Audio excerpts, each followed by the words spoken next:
Hey guys, who likes chocolate cake? I know I love chocolate cake, and I'm going to whip up a quick chocolate sheet cake. It's actually just going to be made in a 9x13 pan. This is not going to be a fancy layer cake or anything.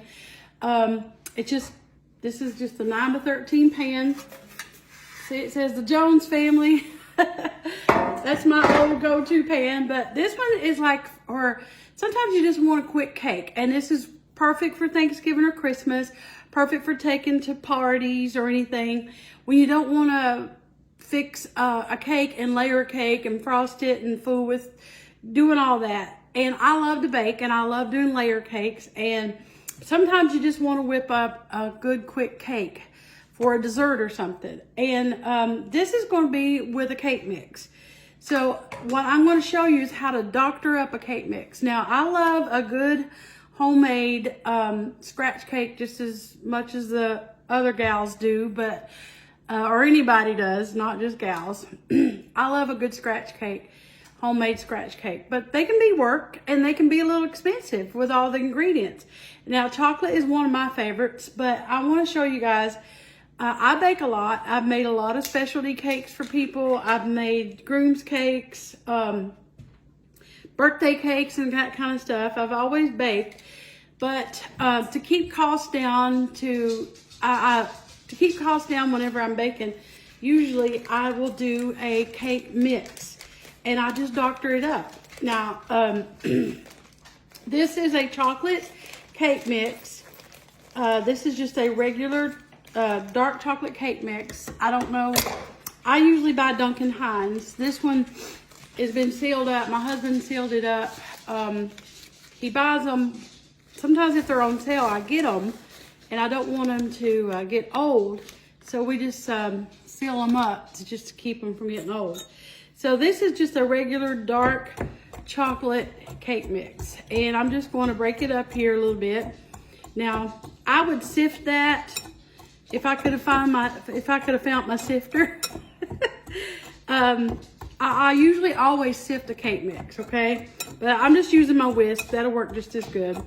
And where this is going to be in a pan, a 9x13 pan, like a sheet cake, it'll be moist anyway. So I just break it up a little bit with my whisk.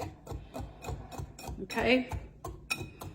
And so how to doctor one up, I'm just going to tell you, this is how I doctor a cake mix up. As with any cake, whether you're baking a cake or you're doing a cake mix, don't overmix. That's one tip that I will tell you, because if you overmix, you release the gluten, and it can be tough. You don't want that. And for chocolate cake mix, instead of water, I use brewed coffee. So this is what we got going on. So I have half a cup of canola oil, and I'm going to pour this hot coffee in that. Okay. And that was 3/4 a cup of coffee, half a cup of oil. And this is, I'm just going to wing it, eyeball it, because this is how I do it. But it's roughly about another half a cup of buttermilk, okay? Buttermilk, I always put buttermilk in all my scratch cakes anyway, especially a chocolate cake. But buttermilk really sets it apart, just makes it so good. Buttermilk is good. Now the coffee will not, this cake, I'm pouring it in a well. This cake will not take on a really strong coffee taste. Now, if you wanted a mocha cake, you could add coffee extract to give it that strong. I love the taste of chocolate and coffee together. 3 eggs. Now, my eggs are room temperature. Let me give you a tip. If you forget to lay your eggs out, whenever you're baking, you need to use room temperature eggs. But if you forget to lay them out, just put them in a little bit of hot tap water for a couple of minutes, and it warms them right up. And always use room temperature eggs when it comes to baking. So that's 3 large eggs. And I'm going to do a splash of vanilla. This is just doctoring up a cake mix, okay? And unless you tell anybody, most people's going to think you made it from scratch. You just beat those eggs slightly. Pour them in there. I probably should have used a bigger bowl, but it's okay. And I forgot, but I was going to tell y'all, I added a little extra cocoa. And I should have done that before I put my cake, my wet in there, but it's okay. I'm just doing a couple of heaping teaspoons of dark cocoa in here. You can leave it out if you don't want it extra chocolatey. But I love chocolate. No secret. Don't keep it from nobody. I don't keep it from nobody that I like chocolate. So I use a whisk, and you don't have to, you can use a hand mixer if you want, but I just wanted to show you all how I do it, how it's lighter over here than if I come over by my mixer, but you can still do it by hand. Now, what I do, I mix it until it's all together. You can smell the coffee. Most people will not know there's coffee in here. Coffee enhances chocolate's flavor. And now I'm going to be topping this cake. Let me tell you another trick. If you're going to use cake mix, at least make your frosting homemade. I do not use frosting out of a can, okay? I do not. I don't like frosting out of a can. I don't like the taste. It tastes artificial and plastic to me. And I've always made my frostings homemade. Cream cheese frosting, vanilla buttercream, chocolate buttercream, peanut butter buttercream. I make a lot of frostings. I've made frostings for years. And all of my cakes, even if I use a cake mix, my frosting is going to be homemade. So that makes a difference too. It's putting a homemade frosting on here. So I am going to make the frosting and show you all. This is going to be chocolate through and through. So this is going to have a chocolate buttercream icing on top, or frosting. I don't call it icing, I call it frosting. But people call it icing, which is same difference, I guess. Icing's more thinner. When I think about icing, I think of something that you would put maybe on a cookie, or more like a glaze, I guess. So this is stirred. This is done. This is, you might see a few little lumps, but that's okay. But it's smooth, and that's what you want. It's perfect, and I can feel on the bottom that I don't have any pieces, no dry spots.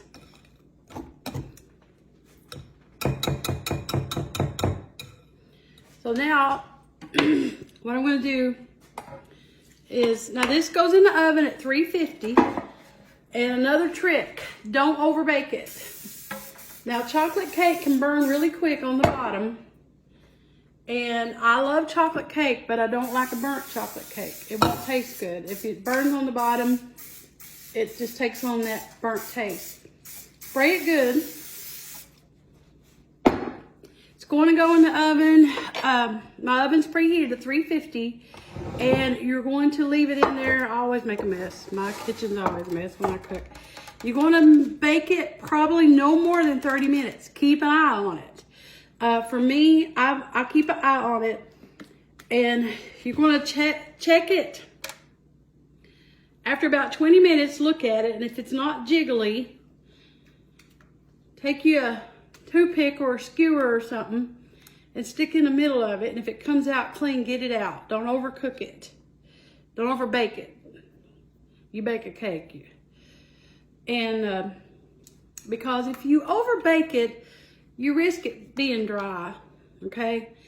And I will tell you something else I do with cakes. When a cake comes out of the oven like this, or even if I'm doing layer cakes, I kind of mash them down anyway, because that makes them moister. If you kind of mash them down a little bit, and when this one comes out, I'll show you what I mean. If you kind of mash them down a little bit, when you get them out, it helps them, it just helps them be moisture. I don't like a dry cake. So I just spread it out. Now you do want to make sure you do it even. Make sure your edges are all done.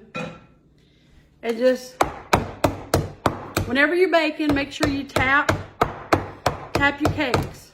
So this is going to go in the oven at 350 degrees for about 20 to 30 minutes. Just, it's according to what your oven does. Mine's usually done in about 30, and I just keep an eye on it. And when we come back, I'll make the frosting for it while it's baking. All right, guys, so I moved the camera over here to my good old mixer. This is my KitchenAid mixer. I think I've had this thing, I think maybe 10 years. It's sure got to work out through the years. But no, I like to make, the frosting has to be done usually on my mixer. So we'll get started. So this is chocolate buttercream frosting. And I have in here already a half a stick of softened butter, okay? And I'm going to throw in, this is shortening, this is just like Crisco. And this is probably about the equivalent maybe of a half a cup of shortening, okay?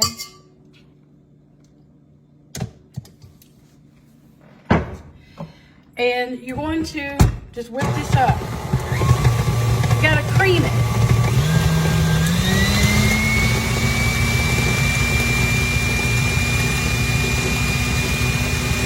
This takes just a couple minutes to get it whipped up.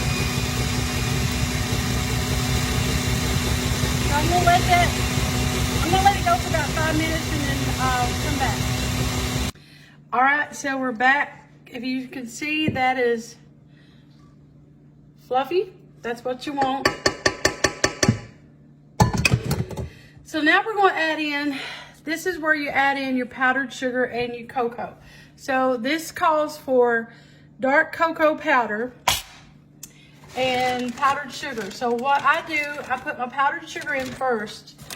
Now this is something that I really have never used a recipe for. My frostings, all of the frostings I ever make, I just make them. I just eyeball them. So this is probably, that's probably about, I would say a pound bag, because I get those big bags from Costco. That's probably a pound right there, roughly, of powdered sugar. So you're going to just, you gotta start it slow. And you're going to put in 3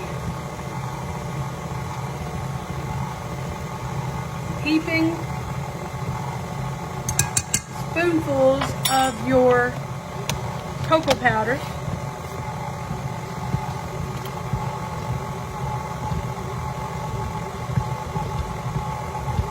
Now we'll let that mix just for a minute.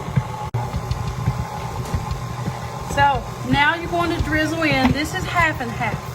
So when it comes to frosting, I just drizzle it in. Let me show y'all. Right now it's not much, but I drizzle in the half and half, or if you don't have half and half, whole milk works. I'm just drizzling it, and I'm watching it.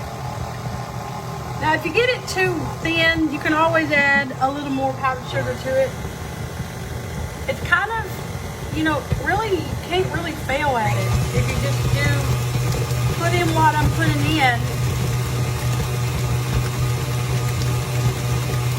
So I want to scrape down.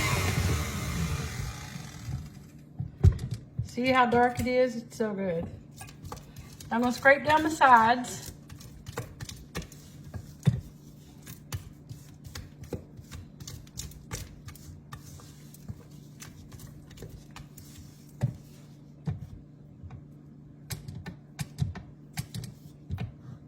Scrape it off. So I am going to add some more powdered sugar. This is some that I had. This is probably about another cup, okay? And I want to add the rest of it. So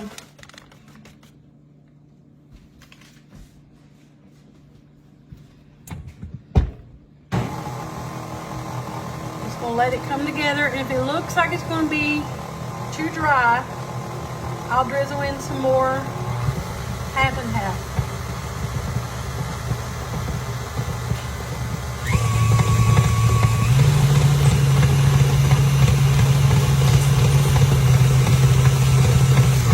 gonna stop the camera and turn it around so y'all can see it. As you can see, it's fluffy. And just beat it until it's, see that? It's so good. Now I'm gonna add in my vanilla, which I forgot, so I'm gonna add that in.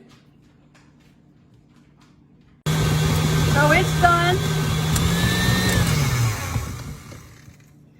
Let me show you guys. Now I did add in a teaspoon of vanilla in there. If you wanted to add in some coffee extract, you could. You can use almond extract. But see that right there? That's the consistency you want. And it's gonna spread right on top of that cake. We're gonna put it on. You gotta wait till it cools, of course. But this is the best chocolate buttercream, guys. So I'm gonna take me a lick.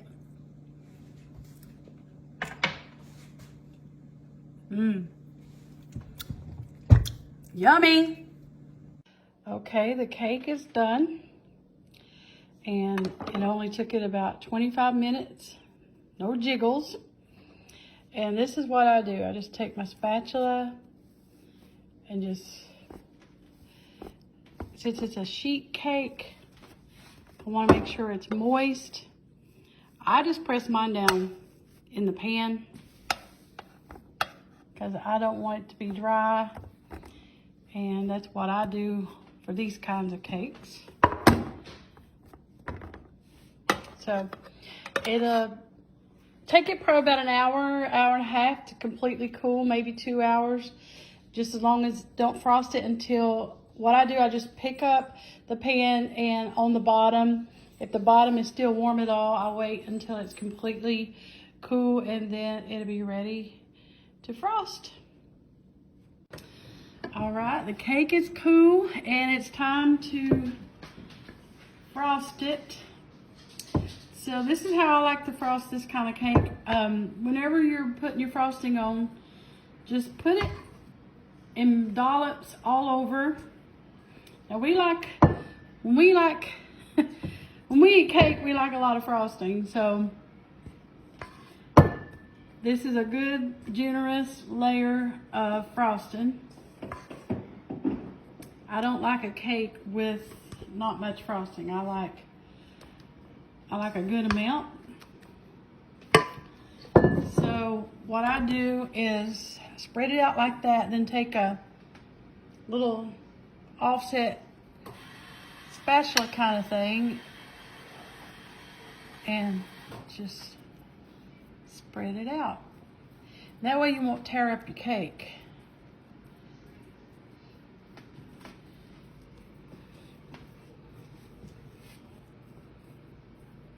This is how I do it, just push it.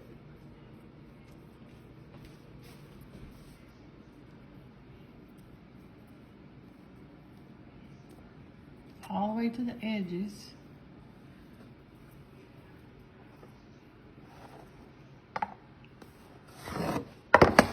Take it off of that.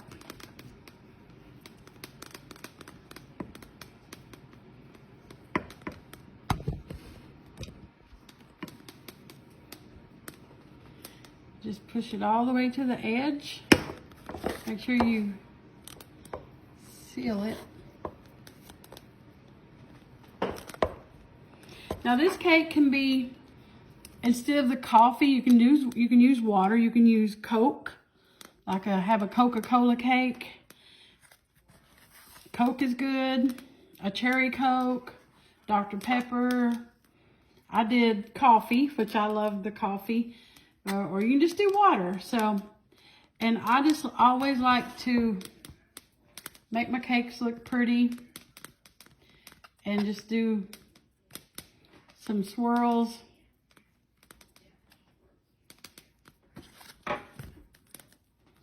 That way it looks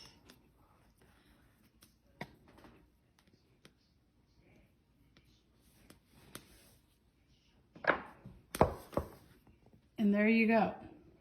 The perfect chocolate cake that everybody loves with a good old scoop of ice cream or just with a cup of coffee. Ever how you like it. It'll be a crowd pleaser for sure. All right. Here we go. I'm so excited. Little girly.